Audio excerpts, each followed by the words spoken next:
Hechos capítulo 17, versículo 16.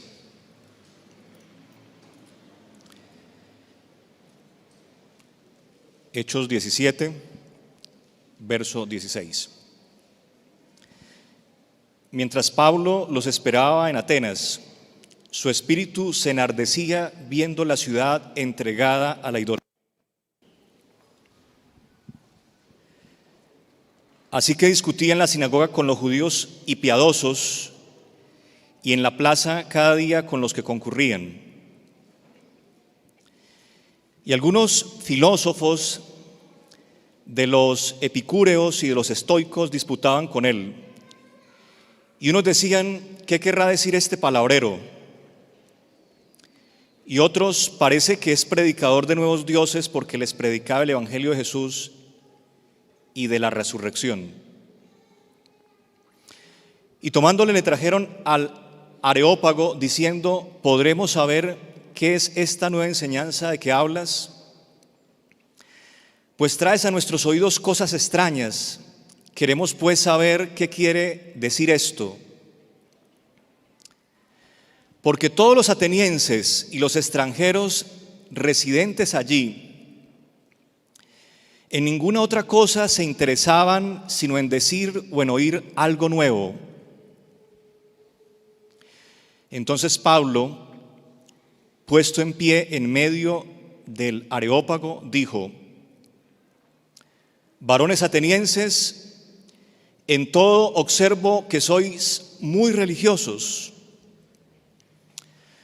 porque pasando y mirando vuestros santuarios, hallé también un altar en el cual estaba esta inscripción: al Dios no conocido. Al que vosotros adoráis pues sin conocerle, es a quien yo os anuncio. El Dios que hizo el mundo y todas las cosas que en él hay, siendo Señor del cielo y de la tierra, no habita en templos hechos por manos humanas, ni es honrado por manos de hombres, como si necesitase de algo, pues Él es quien da a todos vida y aliento y todas las cosas. Y de una sangre ha hecho todo el linaje de los hombres para que habiten sobre toda la faz de la tierra, y les ha prefijado el orden de los tiempos y los límites de su habitación, para que busquen a Dios sin alguna manera, palpando, puedan hallarle, aunque ciertamente no está lejos de cada uno de nosotros.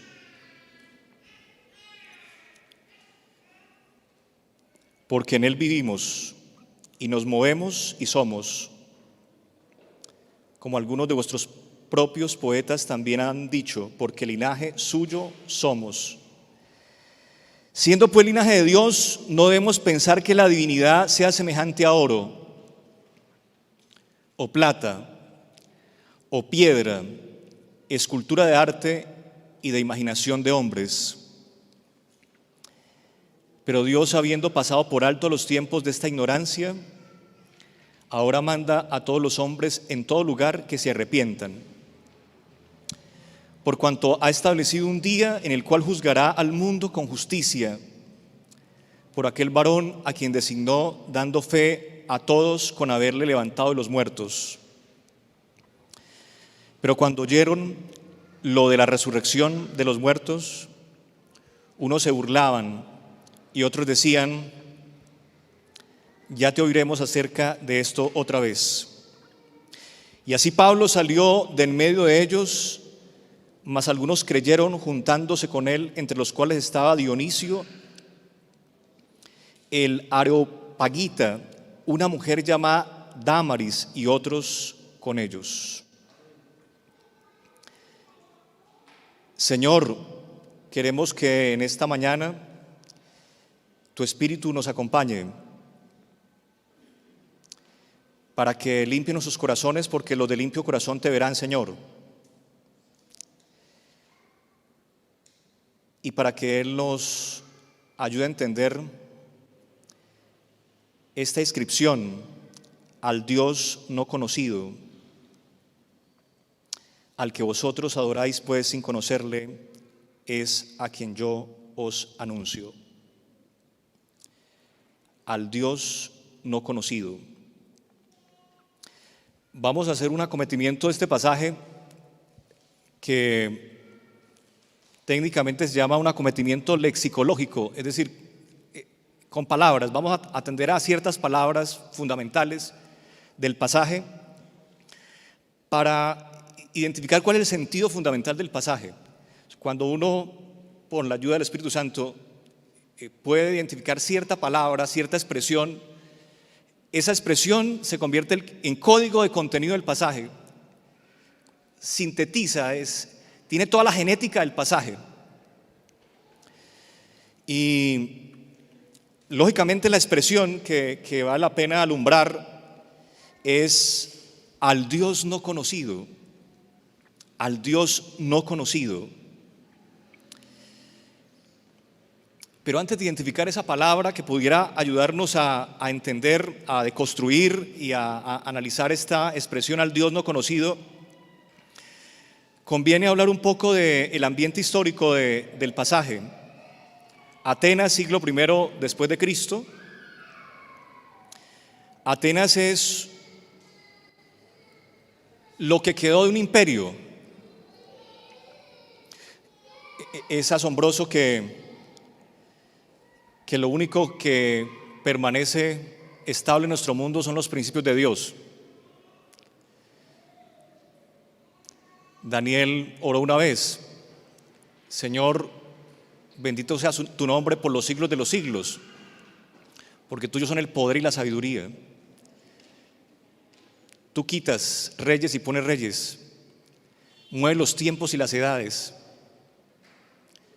revela lo profundo y lo escondido, pero contigo mora la luz. Lo único estable que conoce nuestro mundo, dice la señora White en el libro Profetas y Reyes, son los principios de su ley.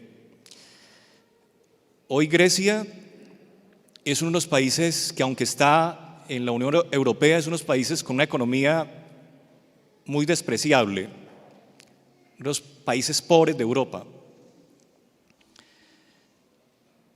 Y en el siglo I, pues había pasado solo 200 años después de que Atenas, después de que Grecia fuera el imperio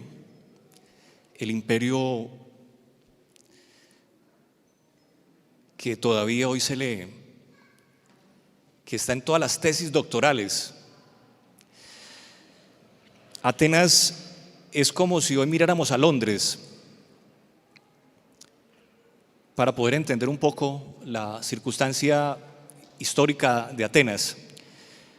Ustedes saben muy bien que después de la Segunda Guerra Mundial, Inglaterra dejó de ser imperio y era el imperio anterior. En el siglo XIX, Inglaterra la Gran Bretaña fue la conquistadora del mundo. Pero por esas cosas de la vida, por esos azares de la geopolítica mundial y por la Segunda Guerra Mundial, dejó de ser el imperio, dejó de ser el imperio que tanto influyó en el mundo. Pero esos imperios que dejan unas ruinas intelectuales. Y esos reductos, esas miserias que quedan del imperio, o sea, de la política del imperio, se llaman filosofía.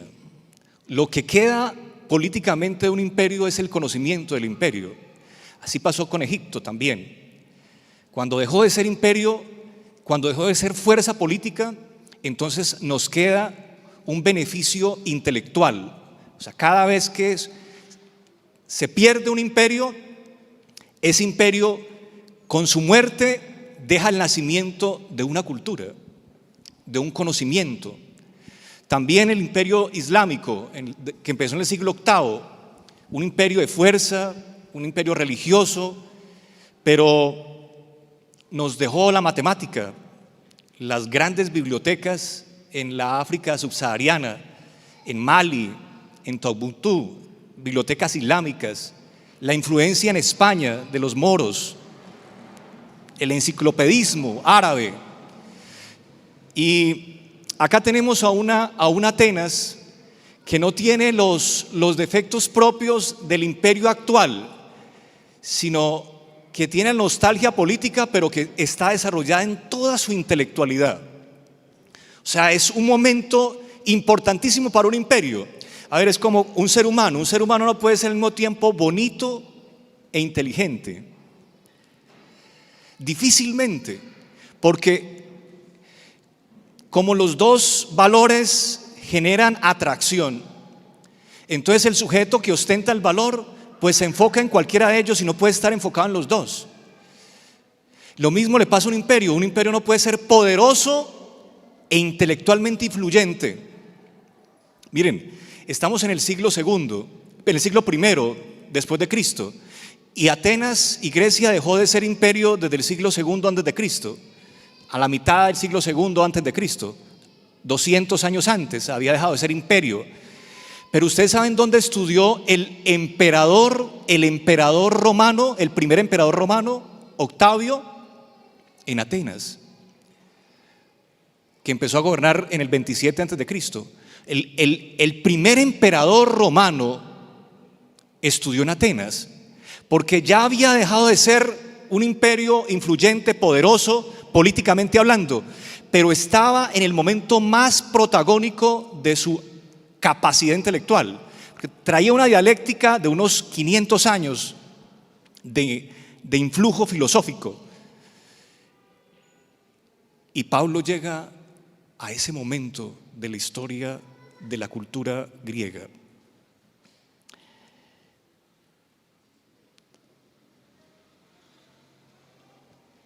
Una cultura no preocupada por conquistar, que era la preocupación de Alejandro Magno.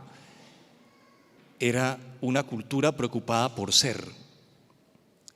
Estaba centrada en sí misma, estaba centrada en la moral. Ustedes ven ahí dos expresiones que también nos ayudan a construir el asunto histórico, y es epicúreos y estoicos. Epicúreos y estoicos.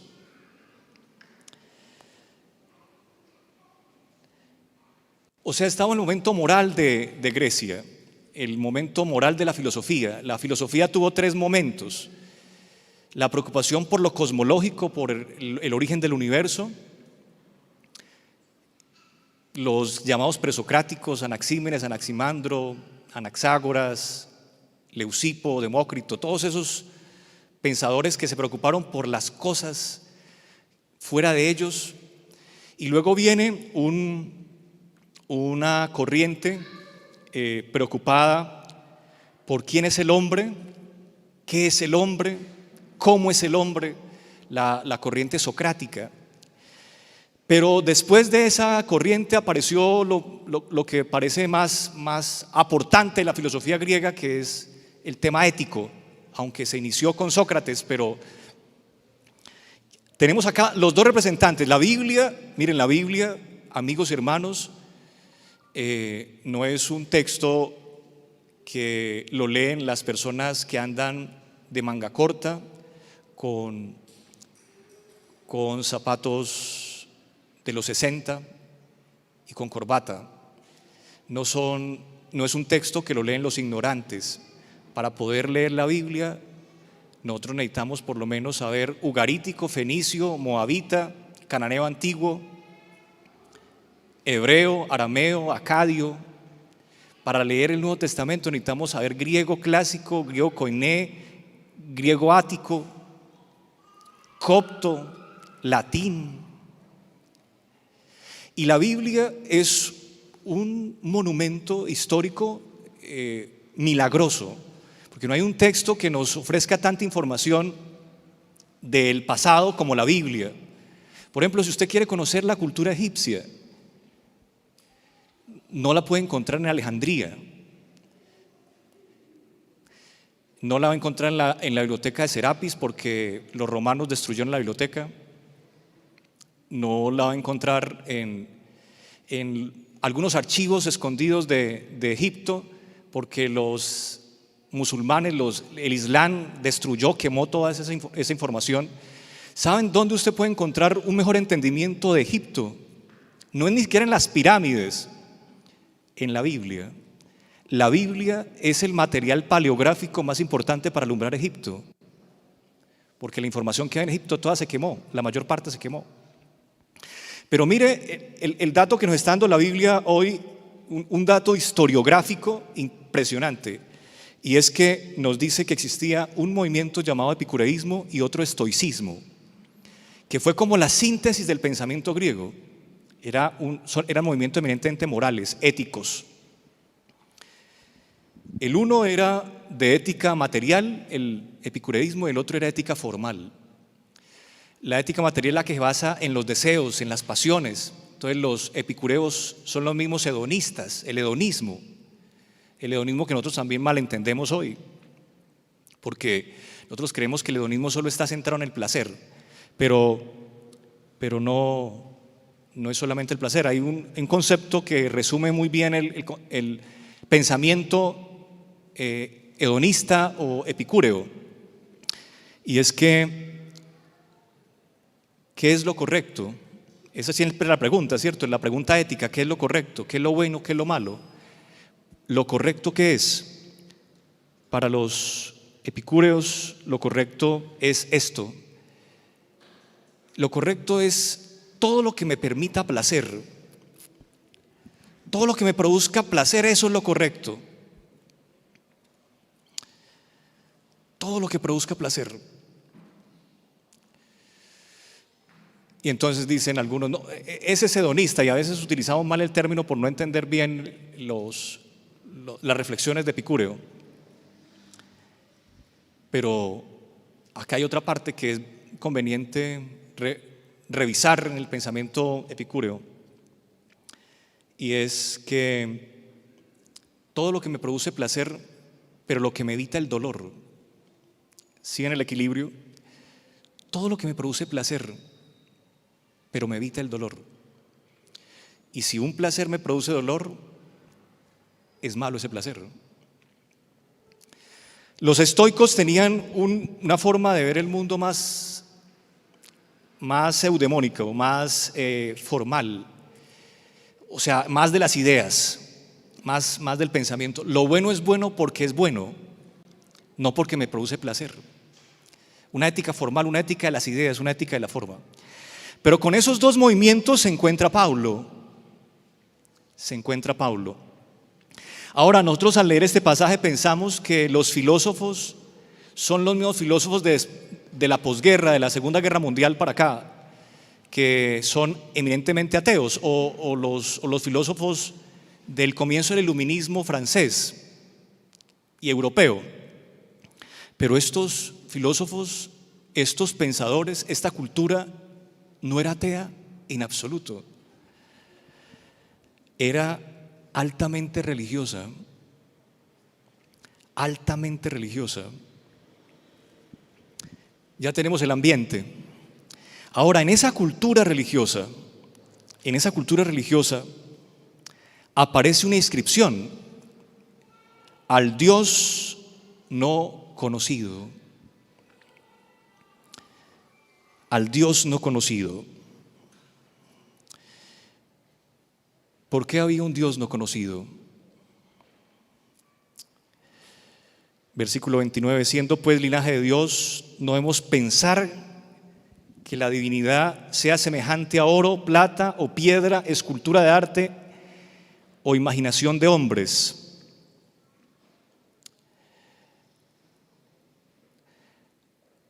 Cuando no hay un Dios conocido, los seres humanos nos inventamos el Dios.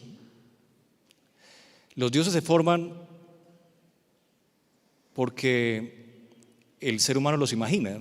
Esa es la declaración que Pablo nos da. Imaginación de hombres. Los imaginamos y los hacemos antrópicamente semejantes a nosotros, o sea, los hacemos muy parecidos a nosotros. Los dioses son nuestras imágenes, son semejanzas nuestras, son creaciones nuestras, son criaturas nuestras. Esos son los dioses. ¿Y por qué los griegos estaban haciendo criaturas? ¿Por qué los griegos estaban haciendo criaturas? No vamos a culpar hoy a los griegos porque estaban haciendo criaturas. Vamos a culpar a otra cultura, a otra cultura. Hechos 17, versículo 17. Discutía en la sinagoga Pablo, en la sinagoga de Atenas. ¿Dónde estaba la sinagoga en Atenas?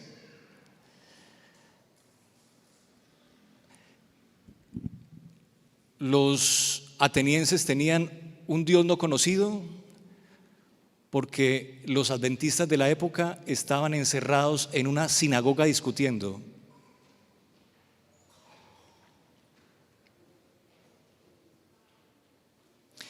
¿Y ustedes saben por qué nos encerramos los religiosos en las sinagogas?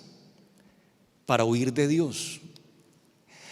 El lugar más apropiado para esconderse de Dios es un templo.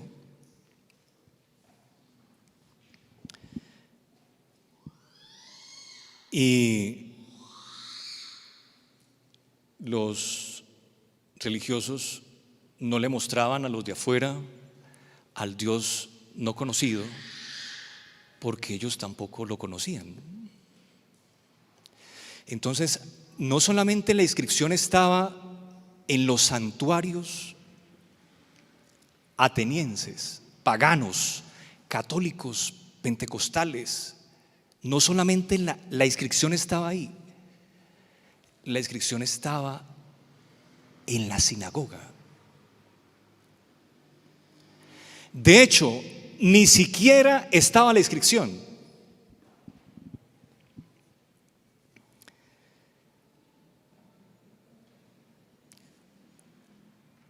¿Qué es peor aún? ¿Qué es peor aún? O sea, ni siquiera se pensaba en la inexistencia de Dios en la religión verdadera. O sea, no había preocupación como si la había afuera. Afuera había una preocupación. ¿Saben cuál es la ventaja de la ciencia y de la filosofía? Que la ciencia y la filosofía siempre le darán una posibilidad a la duda, a pensar que lo que yo creo no es lo correcto, a no negar la otra posibilidad. Eso es una gran ventaja de la gente que está pensando, que se la pasa pensando. Una cosa es ser ateo y afirmar la inexistencia de Dios, pero otra cosa es ser agnóstico. Los griegos no eran ateos, eran agnósticos, es decir, ellos no negaban la existencia de Dios, solo que no tenían, como dijo Bertrand Russell, evidencias de su existencia, pero dejaban abierta la posibilidad. O sea, es posible que exista algo que nosotros no hemos sido capaces de imaginar, que nosotros no hemos sido capaces de pensar. Pero en la sinagoga no existía ni siquiera eso. Peligrosísimo.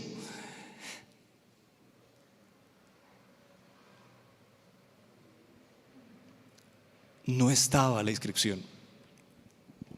Este era un problema que no solamente está en la sinagoga de Atenas, estaba en el templo de Jerusalén. Todavía no se había destruido el templo de Jerusalén. Unos 5 años, 10 años, la historiografía no es muy clara, pero unos años después destruyeron el templo de Jerusalén. ¿Ustedes recuerdan dónde se manifestaba la presencia de Dios?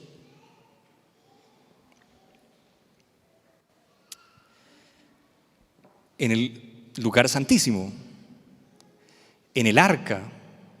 Sobre el arca había una tapa que se llamaba propiciatorio, y sobre el propiciatorio aparecía la Shekinah, la presencia de Dios. Entonces estaba el atrio, estaba el patio, estaba el lugar santo, y detrás del velo estaba el arca. Detrás del velo aparecía la presencia de Dios.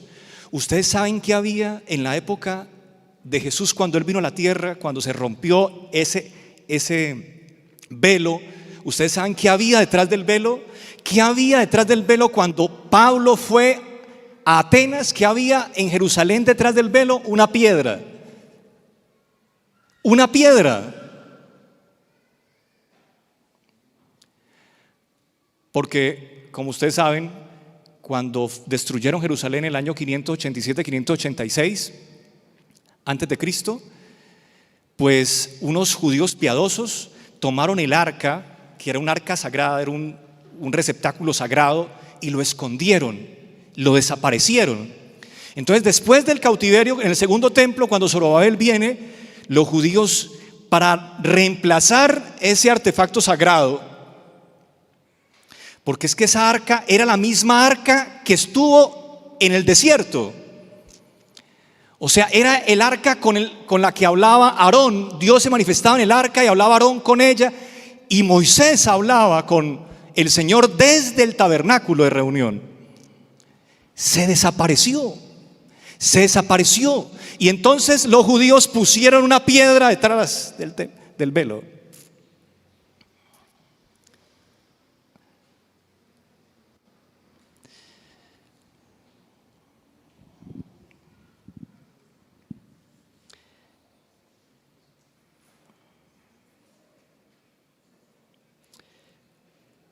Ahora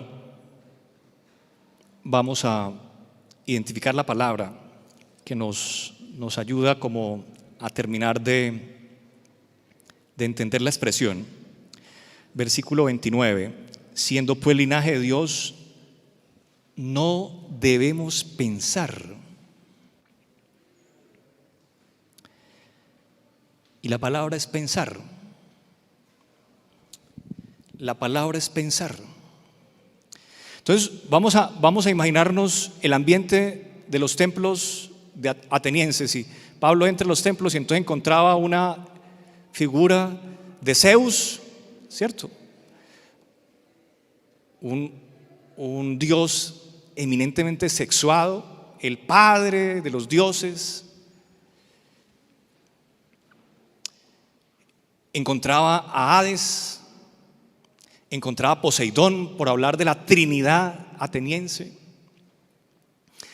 Pero había cientos de dioses, como había cientos de pasiones humanas, porque cada pasión se convierte en un dios. Y eso no es propio de los atenienses ni de los romanos, que imitaron la cultura griega, así como los norteamericanos, los estadounidenses imitaron la cultura inglesa, porque no tienen identidad cultural. Son pueblos sin identidad cultural. O sea, emprestaron los dioses, los importaron los dioses. Diversidad de dioses tenían.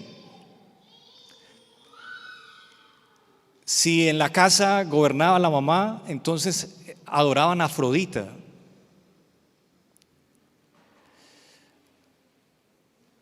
Había dioses menores, mayores, había una estratigrafía social de dioses, porque eran los dioses que el ser humano es capaz de pensar, o sea, lo que se puede imaginar.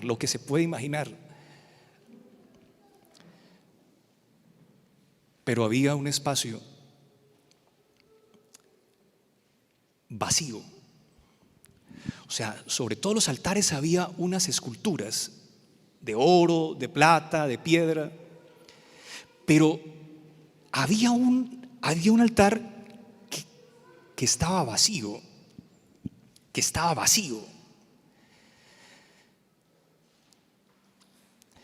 O sea, estaba el altar del Dios de los que no piensan. Y yo creo que estamos en ese momento histórico de la historia de la humanidad. Hay un texto de un pensador alemán llamado Heidegger que dice: ¿qué significa pensar? Es el título del texto. ¿Qué significa pensar?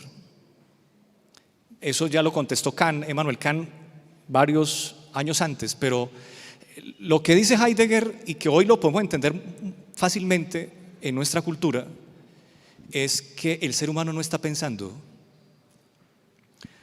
No hay pensamiento. Los dioses los forman los pensamientos humanos, pero si hay un altar sin Dios, es porque hay un altar sin pensamiento. A ver, es como si nosotros colocáramos nuestra conciencia, nuestro hipotálamo fuera el altar y allí ponemos.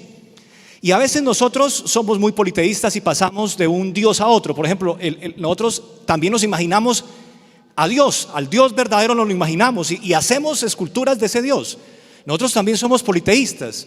O sea, vivimos pensando ciertas cosas acerca de Dios. Por ejemplo, si yo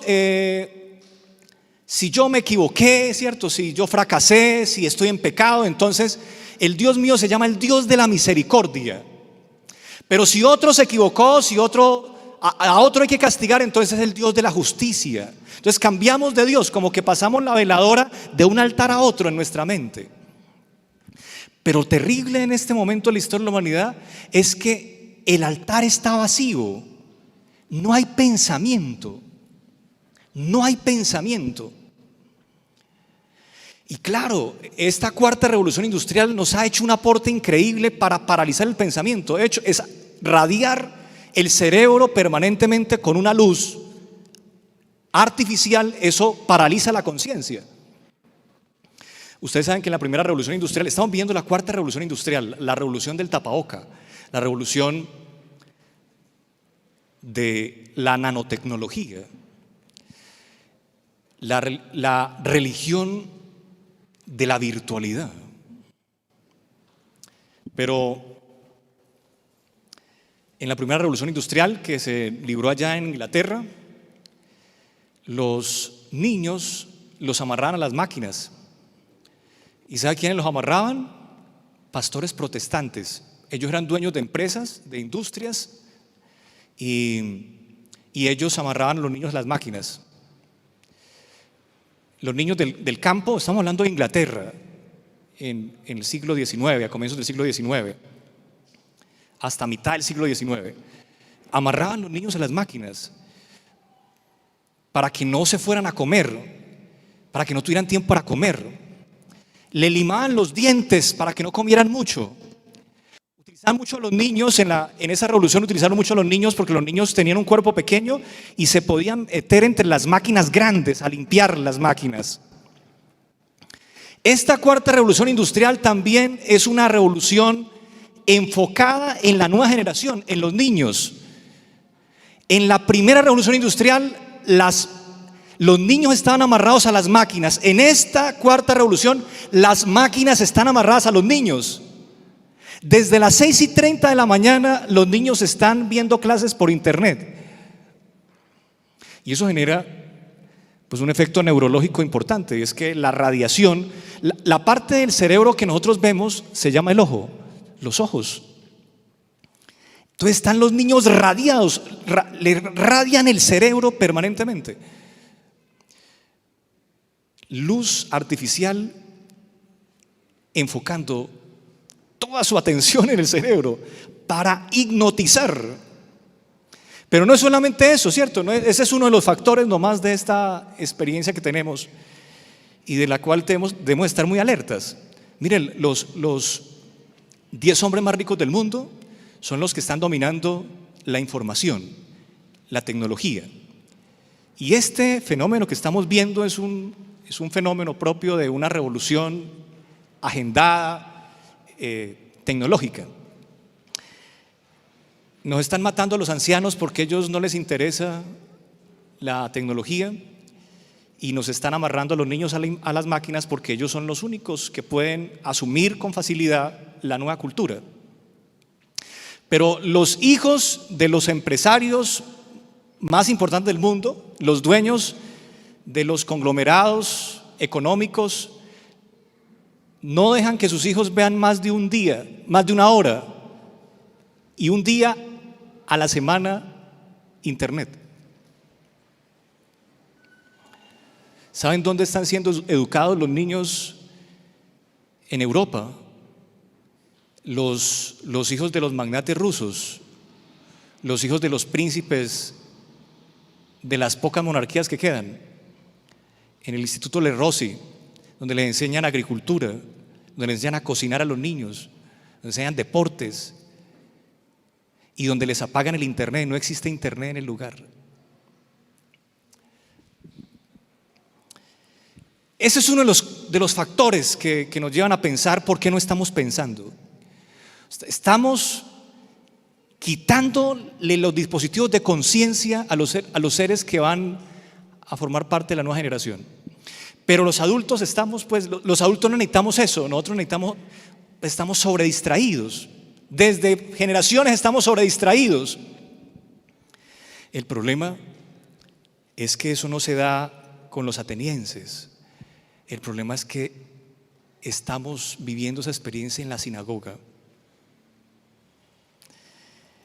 En la sinagoga. Terminemos leyendo el versículo 27.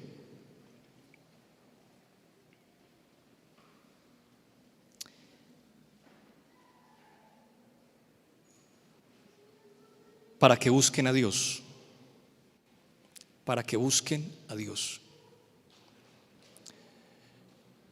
Necesitamos apagar los artefactos. Necesitamos apagar las máquinas. Tenemos mucho ruido visual y necesitamos cerrar los ojos, porque cerrando los ojos es como se ve la eternidad. Para que busquen a Dios, sin alguna manera palpando puedan hallarle, porque se nos está haciendo tan difícil concentrarnos en Dios, porque las muchas imágenes, el problema de las imágenes también era de los atenienses. Ellos tenían muchísimas imágenes, y esta sociedad es la imagen, es la sociedad de la imagen. La generación anterior es la generación de la emoción. Ahora ni siquiera se emociona el ser humano, simplemente siente. Y estamos robotizados en el sentir. Y el sentir se activa con las imágenes. Imágenes. Hay que apagar. Hay que apagar porque nos dejaron ciegos. Nos dejaron ciegos, nos dejaron sin la posibilidad de ver lo invisible. Decía Anthony Exupéry, el escritor del Principito, es con el corazón como vemos correctamente, porque lo esencial es invisible a los ojos. Lo esencial es invisible a los ojos. Hay que apagarnos y ahora empezar a palpar. Tenemos que buscar, estamos en un momento de la historia de la humanidad que hay que buscar a Dios a tientas. Si no hemos encontrado a Dios, no le echemos la culpa a Él, como se la echó Bertrand Russell. Señor, es que tú no me diste suficientes evidencias de tu existencia. Ese no es el problema. Si no vemos a Dios, es porque nos hemos enceguecido, porque nuestra conciencia está apagada. No hay nada en la conciencia. Entonces, ¿qué vamos a ver en la conciencia? Si el altar de la conciencia está apagado, si la sobreestimulación visual, es que no tenemos solamente con la sobreestimulación en la casa, sino cuando salimos al centro comercial, cuando nos subimos al bus, sobreestimulación visual, ruido y sobre ruido visual, nos apagaron la conciencia, nos enceguecieron. Bueno, vamos a ver si palpando podemos hallarle. Aunque ciertamente no está lejos de cada uno de nosotros. El problema no es de Dios. He aquí yo estoy a la puerta y llamo. Si alguno oye y abre. Vamos a orar de rodillas.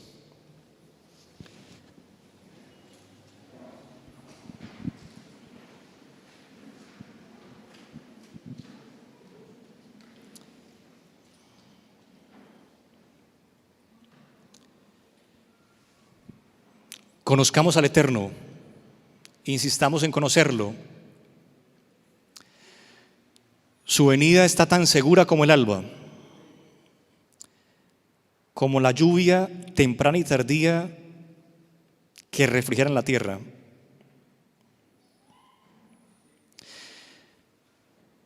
Y esta es la vida eterna, que te conozcan a ti, al único Dios verdadero, y a Jesucristo, a quien tú has enviado. A Dios nadie le vio jamás. El unigénito que está en el seno del Padre, Él le ha dado a conocer. Porque aquel Verbo se hizo carne y habitó entre nosotros. Y vimos su gloria, gloria como el unigénito del Padre, lleno de gracia y de verdad. Amén.